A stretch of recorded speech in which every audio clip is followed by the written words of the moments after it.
নমস্কার, আমি দুলাল স্যার, একজন অভিজ্ঞ প্রবীণ অধ্যাপক। আপনাদের কিছু শিক্ষিত লোকের ইংরেজিতে উল্লিখিত কিছু কোটেশনস বা উদ্ধৃতি উল্লেখ করছি। উদ্ধৃতিগুলি প্রথমে ইংরেজি বলবো এবং তারপর বাংলা অনুবাদ করব। উদ্ধৃতিগুলি একটু ধৈর্য সহকারে মন দিয়ে শুনুন, ভালো লাগতে পারে। যদি ভালো লাগে তাহলে লাইক করবেন এবং অপরকে শেয়ার করবেন। আর যদি এই চ্যানেল নতুন হন তাহলে সাবস্ক্রাইব করবেন। আচ্ছা, শুরু করি। 1 number, he is the successful person who can take a right decision in right time. অর্থাৎ তিনি জীবনে সার্থকতা লাভ করতে পারেন যিনি সঠিক সময়ে সঠিক সিদ্ধান্ত নিতে পারেন। Number 2, patience gives sweet fruit. অর্থাৎ সবুরে মেওয়া ফলে, অর্থাৎ যে সয় সে রয়। তাই আমরা ধরে ধরব এবং আপন মনে আন্তরিকভাবে আমাদের কাজ সিদ্ধ করার জন্য কঠোর পরিশ্রম করে যাব।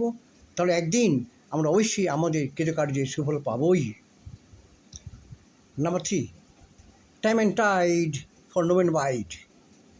অর্থাৎ সময়ে জোয়ার কারোর বাধ্য নয়, অর্থাৎ সময় জোয়ার কারোর জন্য অপেক্ষা করে না।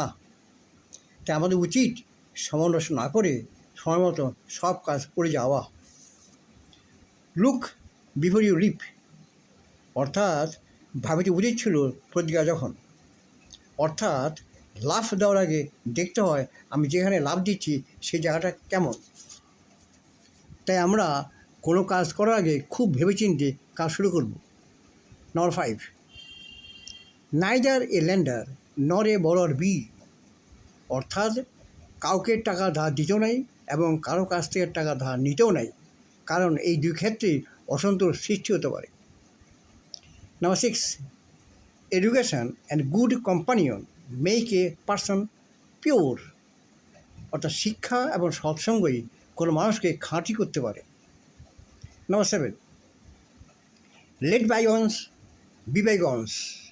অর্থাৎ অতীতের ঘটা কোনো দুঃখজনক ঘটনার জন্য খুব বেশি দুঃখ বা আক্ষেপ করতে নাই, তাহলে শরীর মন দুটোই ভেঙে পড়বে, যা মোটেও বাঞ্ছনীয় নয়।